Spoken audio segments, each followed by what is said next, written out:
Aujourd'hui, on s'est retrouvé à Diourbel entre de vieux amis, d'il y a peut-être 40 ans. C'est donc une journée qui a permis de retrouver des amis de 72, 73, 74, 75, 76. C'est vraiment la première promotion du CMT. Et ça a été une journée pleine d'émotions, pleine d'ambiance, pleine de retrouvailles, pleine de souvenirs. Vous avez dû vous en rendre compte. Mais c'est venu tout à fait naturellement sur un déclic. Il n'y a pas eu de réunion préparatoire pour pouvoir mettre en place un groupe. Non, c'est né spontanément.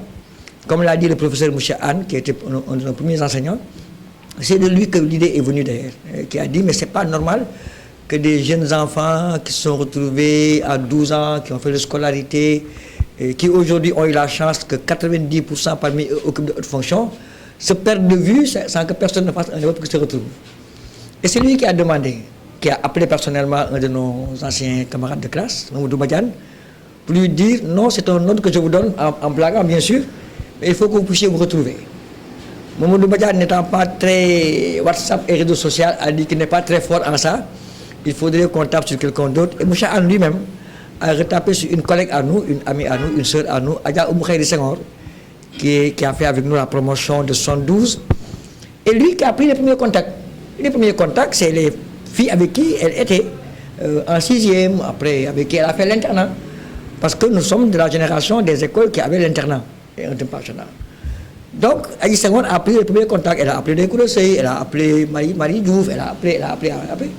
Et chacun d'eux a dit non, je vais appeler telle personne, je vais parler à telle personne. Ils ont commencé à mettre en place de groupes pendant 1 mois, 2 mois. C'est après qu'un ami m'a appelé, il m'a dit mais est-ce que tu es au courant? Je dis non. Il me dit bon, mais les gars, on met en place un groupe. Je dis bon, donnez mon nom. Il a donné mon nom. À l'instant, il a donné mon nom, on m'a mis dans le groupe. Parce que moi, j'étais quand même un élève tribunal, donc connu de tout le monde dans l'école. J'étais président de foyer, donc j'étais connu par tout le monde. Donc j'ai adhéré rapidement à ça.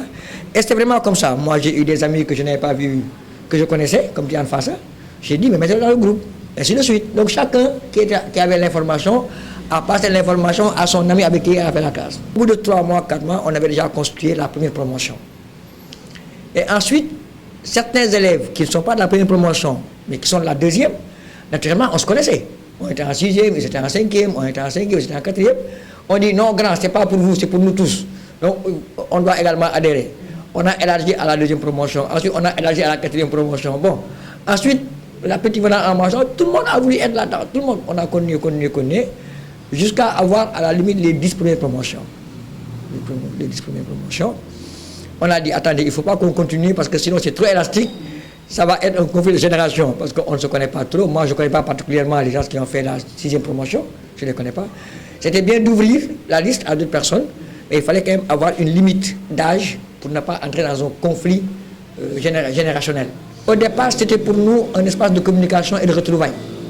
D'échange. Non, d'échange. C'est vraiment comme on le disait au départ, Taoboy. On s'appelait dans WhatsApp, on se rappelait des anecdotes. Ce que tu as fait en 6e, tu te rappelles de tel cours, on se rappelait ça. Bon, ensuite, on s'est rendu compte que c'est bien ce qu'on faisait. Chaque samedi soir, on faisait une animation à distance, on mettait de la musique de notre temps, on s'amusait, on se rappelait de nos balles, de nos soirées dansantes, et on rigolait dans le groupe. Bon, maintenant, c'est au fur et à mesure qu'on a eu ces ambiances-là, que par moment, quelqu'un a dit, mais CMT, il faut faire le pèlerinage, rappeler au nangam. Bon, après, l'idée est sortie de dire, il faut mettre en place l'association. Parce que je dois dire quand même qu'il y a un peu plus de 10 ans, certaines personnes avaient essayé.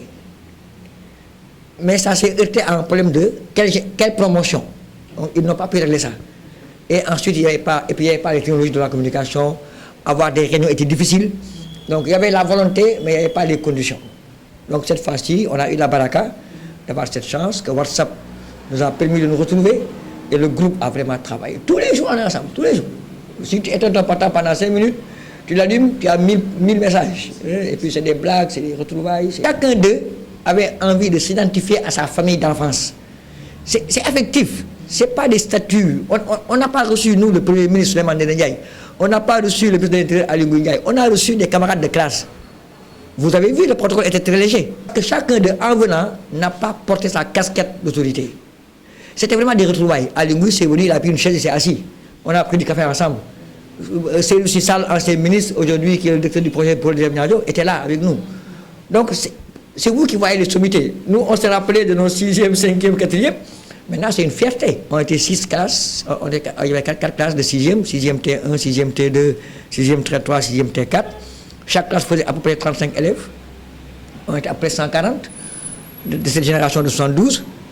Sur cette génération de 72, en dehors des décédés, il y a au moins 100 personnes qui aujourd'hui sont de très haut placés dans l'administration. L'armée, vous avez aujourd'hui vu Mamadou Khouredia Diop, colonel militaire, secrétaire de la défense à l'ambassade de Paris, du Sénégal. Il a fait cette école-là. Bekay Koulibaly, discret, colonel de l'armée, aujourd'hui conseiller militaire au ministère. Alimar, colonel de l'armée. Donc, on a eu cette chance. Dans notre génération, il n'y a pas eu de chômeurs. Et c'est tous des personnalités de l'État. De l'État ou en tout cas des fonctions qu'ils ont occupées. Donc, les premiers ministres, oui, c'est les premiers ministres, c'est parce qu'ils ont fait de la politique. Mais en dehors des premiers ministres, c'est tous des gens qui, dans la scolarité, ont eu des réussites scolaires extraordinaires. Seydou Sissal est un polytechnicien, Mongom est un ingénieur, moi je suis financier comptable, Tidiane Fass est un docteur d'État en tourisme. Voilà, et je peux citer, j'ai beaucoup à citer. Comme le dit Ali Ngouille, les vraies amitiés, c'est quand on est enfant. Les relations au sommet de l'État, c'est des relations occasionnelles. Mais les vraies amitiés, et là, c'est des amis qui se sont retrouvés. C'est ce que le CMT était une famille. Même les professeurs étaient nos amis. Étaient d'abord nos grands frères avant de nos professeurs. C'est pourquoi nous avons eu avec eux ces relations-là. Donc, les retrouver n'était pas difficile. Une fois qu'ils ont accepté d'être dans le panel, ils ont participé à tout le processus. Donc, chacun avait envie de vivre l'événement que tu as vécu en virtuel dans le WhatsApp. Parce que depuis 6 mois, on est ensemble dans le WhatsApp. On discute, on rigole la nuit, on se rappelle des choses, on chahute, on se rappelle des anecdotes. Et on le vivait tous les jours. Donc, chacun avait envie de vivre l'événement en temps réel. Un rêve. Et chacun avait envie de le vivre. Moi, il y a des amis que j'ai vus aujourd'hui, je ne les ai pas vus depuis 1976.